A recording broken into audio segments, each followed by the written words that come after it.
Hi, folks. We're back. And I know the election's over, but my brother's a Republican, and he feels the same way I do. He thinks Biden's still going to win, even though they're going to have a recount.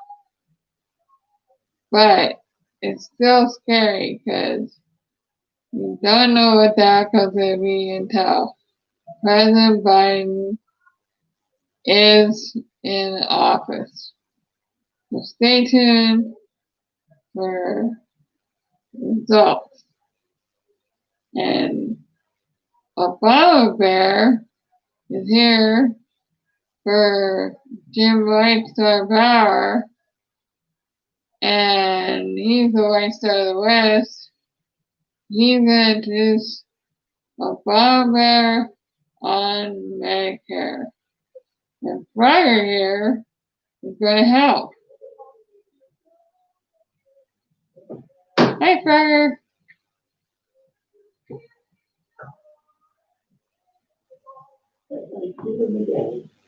Yeah. You ready? Can you feel the hello?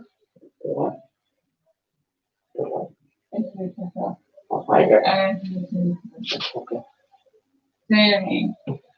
Quick, once I sit down. Yeah. Sit down. What was that? Sit down right here. I know the dishes. This is old Bob Bear. This is old Bob Bear himself. Guess what they're playing on the radio now? That's his Pandora. It's the ladies' night, right? Cool in the gang. Yeah, this is a pretty pretty cool to be cool. And I remember there's an old joke when the Black Panthers. Why does cool his backup band the gang? Yes, it's because they're all big Black Panthers. So enough of that. I'm gonna find the other. How about you see? This is right here. That's pretty cool. What you do with the other frogger, I guess? It's right next to where you have that one. Oh, Love this. yeah, you found it. Yeah, this is Michelle. That's Frogger. What is Frogger? This is Frogger Bear, and see the point of bringing Frogger Bear out here is it's this one you pre his face, the White Star of the West.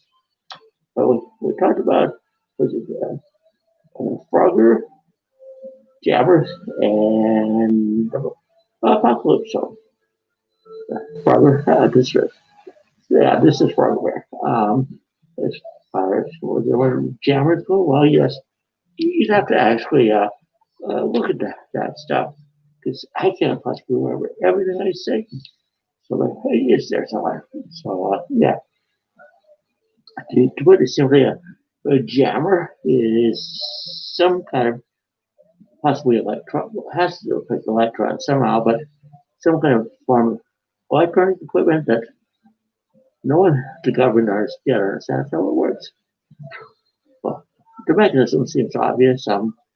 They must take advantage of tunneling and what's the word? Tunneling and can't remember the one. Oh, entanglement. Yeah, that's what it is. Most of it's just now verifying an elementary particle, an electron or neutron, or you jump from a point here in space to another point in space. So, without passing through the intervening space. So it's like instantaneous travel. And entanglement is different, but around the same lines. Like if you have an electron here, then there might be a mile away, it's the same electron. They're totally separate. So anyway, well, if Ted goes ever forwards back, the story I started, called him, I think it's Jammer Apocalypse or something like that. They don't complete the thing. Unfortunately, this guy, I don't know what he's trying to do, but see, anyway, I'm kind of drifting off topic, but okay. Well, he's like an amateur science fiction writer. Well, I had one professional publication so far. Serving to consciousness with a nicotine tip. Of course, that's Timothy Leary, because he got the smoke, yes. But yeah, yeah, so I'm not entirely an amateur anymore. As long as well, Ted is still an amateur. He sold one book, he didn't make any money, his publisher dropped it. And then COVID 19 hit. Well, now the final straw was that for some reason he decided that the entire election should have been rigged by me, Kitty Bear over there. No, that's not him. Kitty H. Rosencraft. Well, that's not so tricky, but we call her Kitty sometimes. Yeah. So anyway, that's kind of it for that. Guess we're getting on to Medicare. Well, actually, you'd have to go on Twitter to find this because I don't use Facebook so much anymore. It's fine. Well, you know what they did? This is awful. Where's this Trump who did this? But okay. So one thing I found out that on Facebook that for some reason I didn't understand this guy that literally likes to call the racist in the White House. For some reason was splashing stuff from my own Facebook page, Jim Whitestar Bauer, over to White House's Facebook page. I was enraged because there's absolutely no way I wanted Trump to win. So I finally deleted the site. Then well, let's see what happens if I go back and make a camping page. So, uh, and Chris and I made one called, what was it called? Not happy. Oh yeah, it started as Sophie Murphy. It was supposed to know originally Donna Murphy. Supposed to be Donna J. Trump, but because Chris doesn't like Trump, so she refused to write that down. So Donna J. Murphy. There's this fictitious character from like an anime comic book named Colonel Murphy. And the point is that there really is no Colonel Murphy in the military. It's just an anime cartoon with the same name. So, well, okay. So, anyway, um, so yeah, that was it for that. Yeah, I've been working after that. It's just about. See, the point is really that you'd have to get on Twitter to find this because we wrote it down somewhere there. But it was yes, I was trending on Twitter like in the week before the election, and it may have had some impact on the election. But for some reason, this guy Ted seems to believe that it's the total reason that Trump lost. So what do, we had this shared Google Docs page where we were supposed to work on stories together. So what do, we just took the whole site down. And we managed to see two pieces, two of the very best pieces there. Because well, see, he stored everything on his own computer, so he still has the stuff. But until he forwards it to me, well, I just stored it in an document. He has to either get this back to me Saturday this week or around 7. Go ahead and okay. There's this site. I forget what the URL is, but it's where like to turn someone over to the FBI for like internet crimes. So the way I see it, well, if he doesn't return this stuff to me, that's an indication he may be trying to plagiarize me. In which case, if he does that, well, we'd have him nailed for sure. The problem is that I don't read all these amateur sites on the web. This guy here, so he got away with that for years. So that means that's how it goes. If that stuff, the stuff I want, in particular, is not emailed to me in attachments, then the whole thing's going to blow down. Anyway, getting back to Medicare, well, the only plan I was trying to make is okay. You look that stuff up in Twitter. Unless they took it down for some reason, it might still be there. All it's really nice about Medicare is that this system would allow the same thing would for Obamacare, that there would be competition to the government run insurance, and of course, in that case, with the environment, not the funds, the insurance companies would just throw a fit because if you made them take pre-existing conditions, then they won't go for it. The idea is simply that you give them an incentive. This is where I'll use behaviorism in, because it's like this guy down the hall, England, who keeps saying that, well, what does behaviorism have to do with money? Oh, it's simple. Money is a behaving system. So is the economy. The economy is a behaving system, and well, see, it's just like it's really a variation on the self-esteem argument, which goes that you can say that um, a man, a gene is just a man's way to another gene. I think about ours. I can never remember right, but it's like say, well, it ends with let's see.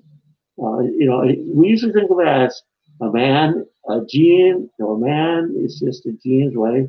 To man. See, that's I keep being confused. So, a gene is just a man's way to another gene. A man is just a gene's way to another man. So, you know, those are inversions of each other. So, in that case, you can turn the system inside out and have something Dawkins calls the selfish gene. And so in that book, I mentioned something called memes, which are gene analogs, okay? They're things that replicate the way genes do. And in fact, or to sending out sometime to Bill Wimsatt, he's an old professor of mine at the University of Chicago. And I was going to say she's going to be about logos and logan and logos. But all it is, see, it comes from the first paragraph of the Gospel of John. In the beginning was the Logos, and Logos was God. Logos was with God, and the Logos became flesh and dwelt among us. Okay, well, in most English translations, that is like well, I think really. Okay. The word Logos means word, and certified there. Okay, so yeah, let's see. It goes like this. Okay, of course, well, what the idea is that the Logos is a word analog. The same way that the use a gene analog, a replicating system. They're both replicating systems. So, but see, the difference is then some people never seem to get it. So, if a gene, if a meme is a gene analog, and the logos is, will be honest, the symbol, but one of those is like uh, um, well, that can be considered a meme. It's different because, see, in this case, you can invert the system again. That way, you could say that, well, okay, a gene is a word analog, a logos, because, well, that makes sense. I mean, see, all languages, like, they don't copulate together. They reproduce themselves. They spread from one generation to another in an evolutionary manner. So, so what that's kind of the point is that see, if a meme is a gene analog and logos is a gene analog, then okay, you can also regard a gene as being something other than gene analog. You see, if this is true, then the gene would be a gene analog. Because what do you think about it?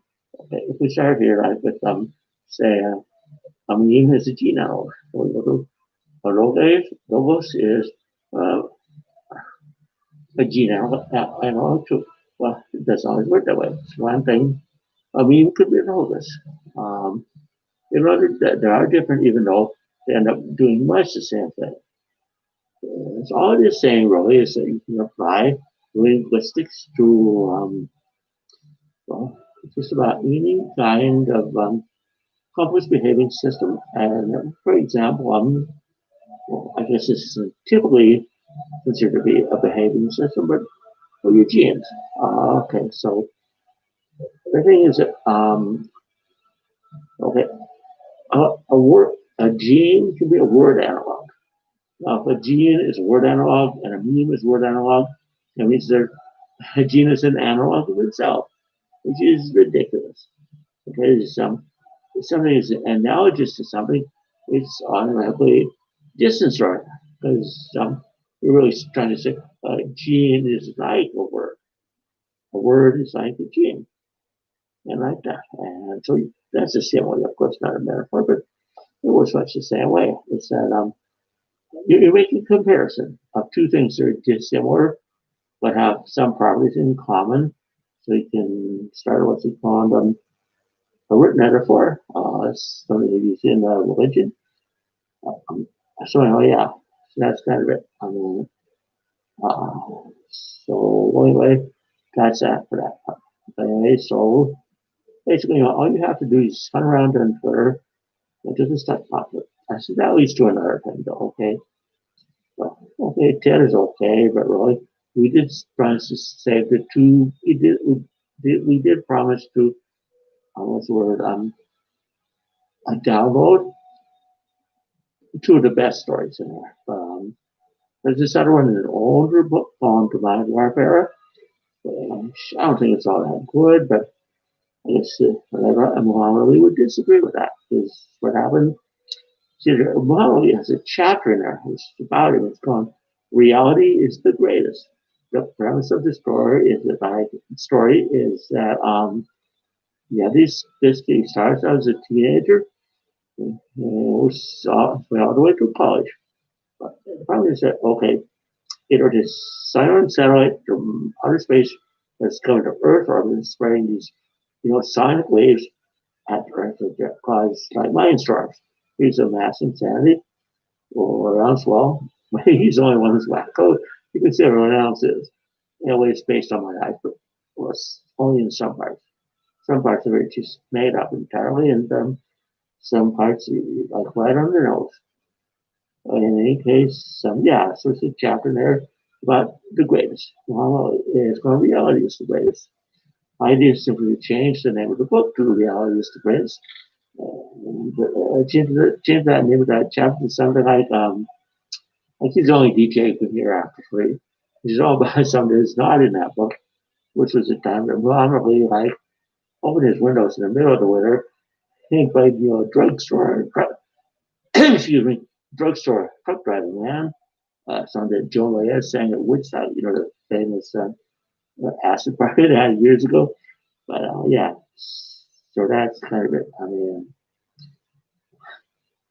well, yeah, that's it. I mean, so yeah, so well, anyway, so all is the chapter. Say what? I'm drifting toward the topic, but this is important, okay? Well, anyway, what I was trying to say before my lady friend interrupted is that okay, now where was I? Yeah, well, so the deal was that see, I made the mistake of self-publishing the story, so it never made much money. But at one point, I got a copy, and I wanted to send to Muhammad Ali because he's a character in there. So it's the title, the greatest. So yeah, but the point is to see, okay, this guy who starts out as a teenage kid and ends up on well, all the way through college is like that's kind of it. Yeah, um, well, well, so well, that's kind of the point that eventually meets reality, and not the 14th chapter of the book, not the 18th. So yeah, so well, that's kind of it. I mean, it's like okay. So the point is that it's kind of a fantasy story. All of a sudden, towards the end of it, the guy runs into reality, the reality himself. Why change reality? Because I moved the setting from like she could go get her to Chinatown in some a city that is non-existent. There's no city named Night City in America. There is in some William Gibson's novels, but anyway, that's okay. It's not a plagiarism to borrow the same name.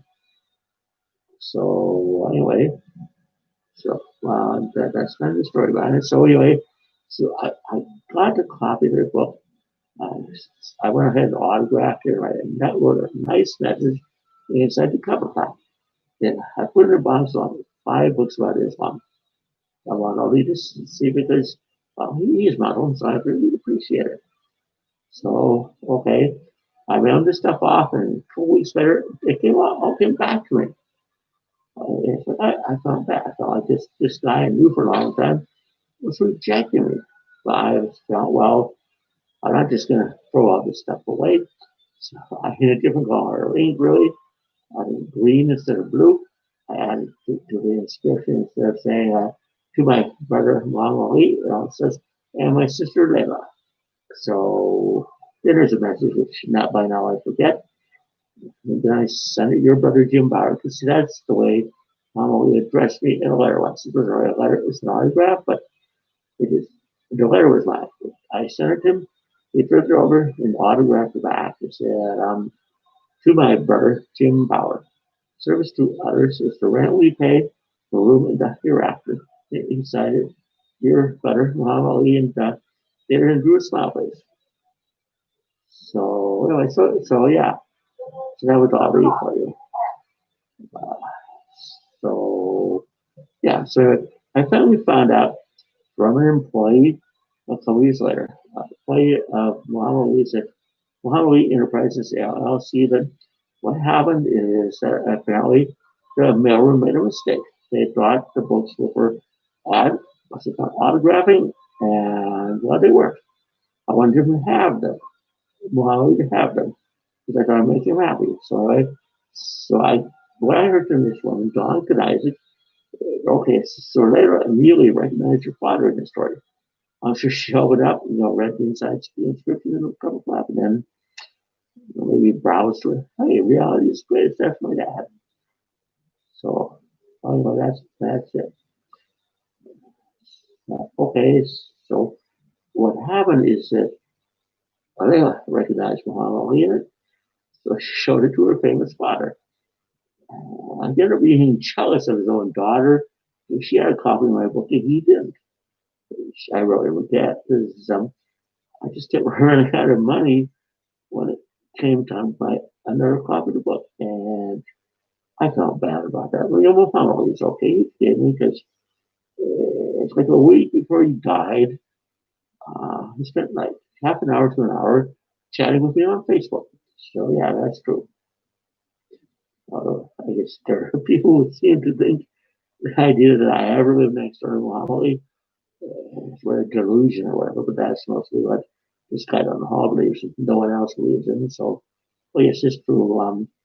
So yeah, if you'll go down to like 49th and Woodlawn, or like 50th and Woodlawn in Chicago, you can just canvass the neighborhood and you'll find out that, well, yes, this is true. Yeah, he turned his stereo up way up high in the middle of the night, started playing drugstore truck driving.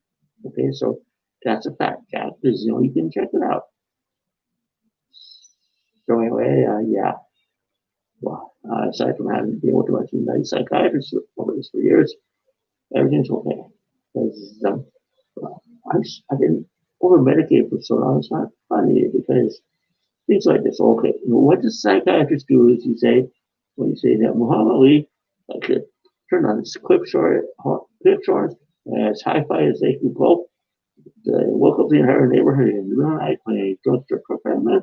They say, "You're crazy. Here, take this pill." And I finally realized it. Well, what's her psychiatrist? Her name is Peggy. She works in the Center for Mental Health here in this place and this city. And it's like she decided to change the diagnosis from schizoaffective disorder with bipolar type 2. So originally, she first started called bipolar type 2 disorder. Well, I have absolutely no schizophrenic elements to anything whatsoever. Because I can believe that because years ago, before I met Peggy, there's this a nurse practitioner in my hometown who said, actually, why are you taking schizophrenia meds? You don't have symptoms. You do not feel voices. So yeah, so with that kind of guy, and then they just said, well, hey, this guy's been misdiagnosed. Well, that's what I thought. But um, it's like um, I want this stuff blinded me, really. I'm legally blind now, but they fed me full of stelzine and Depakote for years at a time, and both those things are contraindicated for glaucoma. But someone may have thought that they're not because it's an open angle glaucoma. Well, they don't know much about what they're talking about. Is okay, see, it's a rare form of glaucoma. It is open angle, which has the highest pressures typical of closed angle glaucoma. When I was first diagnosed, the pressure was like 40, and this is milligrams per mercury in both eyes. The highest new normal goal is 20, but they start checking for glaucoma. So what is enough to put a person in pain? Like for a while, I had all these, I thought they were headaches, but they weren't. They were just pressure in my eyes. And so, well, yeah. So, as far as I can tell, a whole bunch of unnecessary surgeries. They kept feeding me this stuff. It's really difficult. I was taking that for years and years and years. I was a pretty nice drug for treating bipolar, but not to make someone go blind. So, well, yeah. Yeah, so with that, that's it for malpractice or whatever. Yeah, there's this woman in Harvard. That's my home. It's a guy from, she, she was so intent of curing this, all these delusions of mine that she was killing me at one point. She had me on so much medicine that, see, I was falling over all the time because this is where I was in another city, attending a blind man's conference. But anyway, I kept falling over, and so they took me up to the ER. I had to leave like 2 weeks early because anyway, that's why because the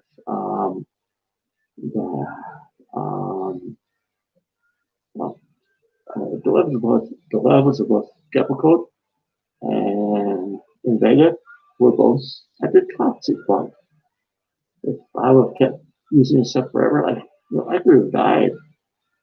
The ER doctor would just take one of those Depakote tablets, have every evening, and just throw one of them away, which I did. So what does this woman do?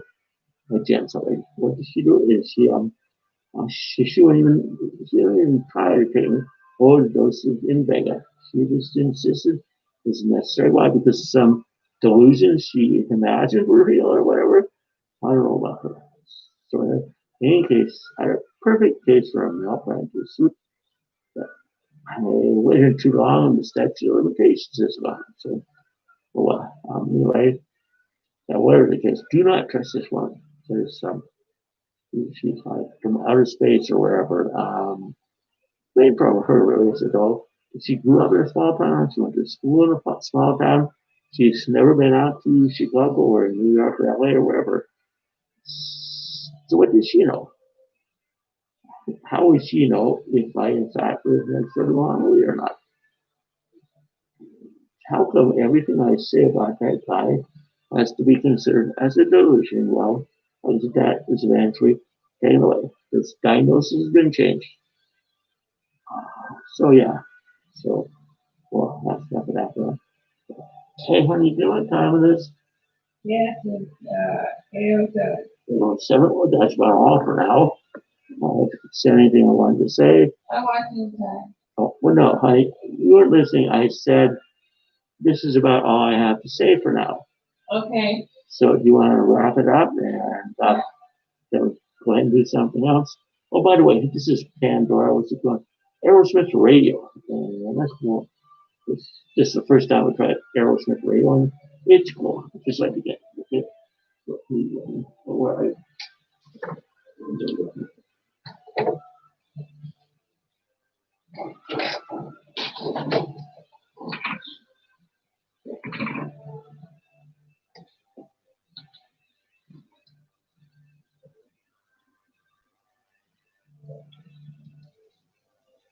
Okay, folks, so I have a request for America. I want each and every one of you to pray for Biden. Pray that all those extra counts of dead people, so-called, who voted, do not interfere with the true count of Biden winning. So that is our prayer for today. And I hope that you enjoyed my boyfriend's most famous words about Muhammad Ali. I hope you enjoyed his talk on Medicaid. Okay, and Frogger here would like to say good night to all you folks. Good night, everybody. good night. Say that. Making things that some of you, good night. And be sure to don't have the economy bomb around with it. Okay, that's all. Bye-bye.